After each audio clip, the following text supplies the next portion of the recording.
This video falls under fair use. Fair use allows commentary, criticism, and reactions. What's up, back with another one. Today I'm showing a clip of Emmanuel speaking on LeBron James' retirement talks. Check this clip out. Last topic of the day. It's time we talk some NBA stuff.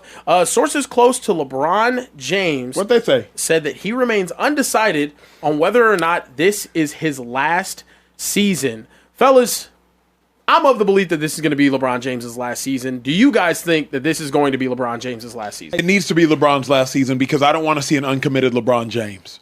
LeBron James starting off this season with a phantom injury, I believe. I don't want to see an uncommitted LeBron James, T, and I don't want to see a sorry LeBron James. I was born in 90. So my first real memory of Michael Jordan in real time, live time, was Wizards Mike.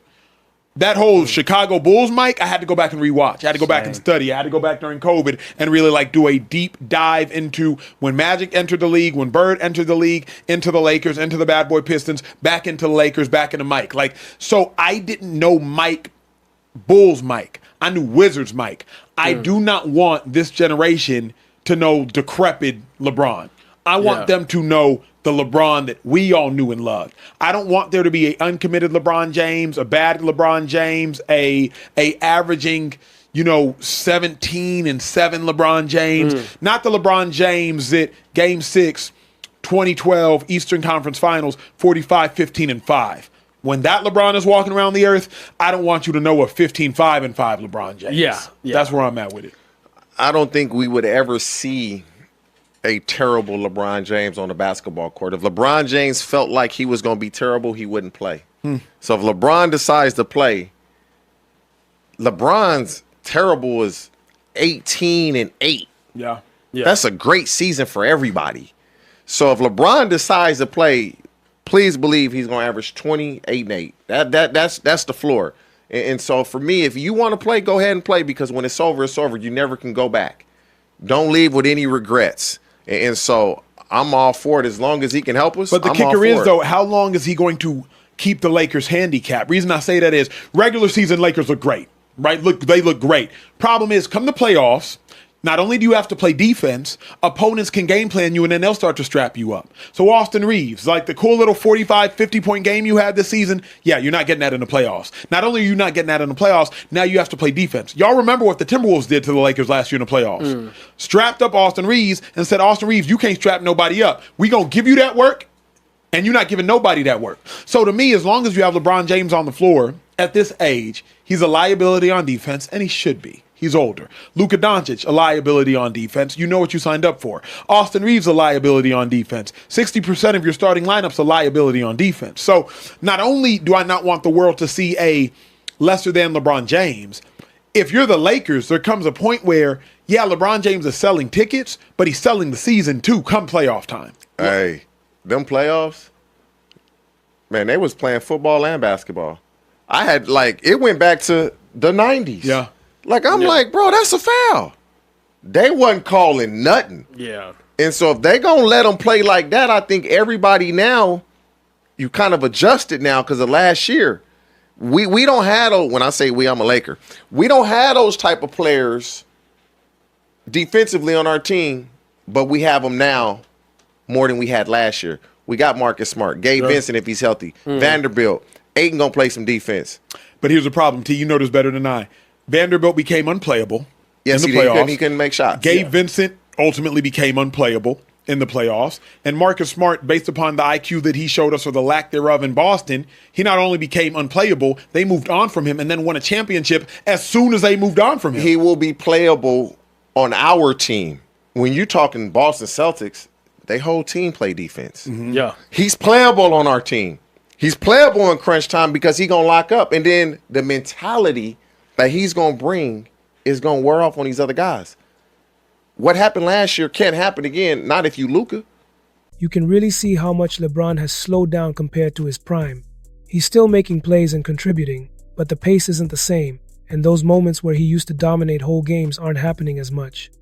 It's clear that age is catching up, and people are starting to wonder if it might actually be time for him to step away while still at a high level.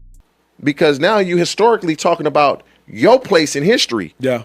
it can't continue to end that way. But I disagree with your notion about LeBron being a liability. He is, absolutely is. He's not. I think now against that the Timberwolves. I think it's against the because Timberwolves so much is is expected of him on offense. That's what I'm saying. Like it's hard to be able to, now that he gets to give that responsibility on the offensive side of the ball to Luka Dončić, who now, by the way, looks completely different. This is the first season he's come into the season healthy and looking like actually in shape. He's averaging 35, 9, and 9 Let me at ask this you point. this thing, Kieran.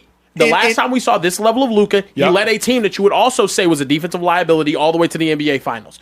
Ran through the West. Mm-hmm. Right now, LeBron James gets to play a supplementary role on that team. Sure. You have pieces that you acquire to play defense. Sure. The Marcus Smarts, the Jared Vanderbilts, those y'all other guys. Y'all are living in a fantasy land. The reality is, come the playoffs, Marcus Smart will not be on the court because he will likely be unplayable because offensively, he is not competent enough to be on the court. He has never played with an offensive player like Luka Dončić. But at the point in which you have Luka on the court, you have Reeves on the court, Yep. you have LeBron on the court. What you think? You finna have Marcus Smart on the court, and then you finna have Ayton on the court? Yeah. The dilemma Who here. are you going to put on the court Jacob Robbie out there? Marcus Smart. Who takes his space? Who takes his place? I think it's matchup dependent. Here's my fear though. Here's my fear. And Lakers fan, this should be your fear too. Marcus Smart's a point. You got about 3 points on the court, not counting Marcus Smart. You got Austin Reeves who runs point when Luka goes to the bench. You got LeBron James as a runs point, and you got Luka that runs point. When Marcus Smart is on the court with Luka Dončić, what's going to be a spot up shooter? You have no He choice. can't shoot. It don't matter. We need you to play defense. We got 3 dudes on the court that can score. We need you to play defense. And what do they always do? We need you to play defense. You know how many dudes they can put in the pick and roll and go to work? We can put Reeves in the pick and roll and cook him. We can put Luke in the pick and roll and cook him. And I'm not saying LeBron's a liability mentally. He's 41. He no longer has the athleticism to actually stay in front of Yes, Ant-Man. he does. Yes, he does. In front of Ant-Man? If he In front of Ant-Man? Wait. Emmanuel speaks on the LeBron James situation and the growing conversation surrounding people claiming LeBron needs to retire, and it brings up a topic that always comes around when a long career starts reaching its later chapters. Here's the thing. Even with all the respect LeBron has earned over the years, the truth is that the end always arrives at some point for every player, no matter how legendary they are. When you reach the stage of being in your 40s, the body simply does not respond the same way, and even someone with LeBron's dedication and preparation will naturally slow down. You can still see flashes of greatness, and you can still appreciate how effective he remains compared to most players in the league, but the level of dominance he was once known for cannot always be sustained forever. That is why this conversation keeps coming up, because people are noticing the shift in pace, the moments where he no longer takes over entire games the way he used to, and the signs that he is closer to the finish line than the starting point. It does not mean he is washed or incapable, because he clearly still performs at a high level and still brings value to any team he plays for. Make sure to drop a comment, smash that like button, and make sure you subscribe for more videos like this, and I'll see you in the next video.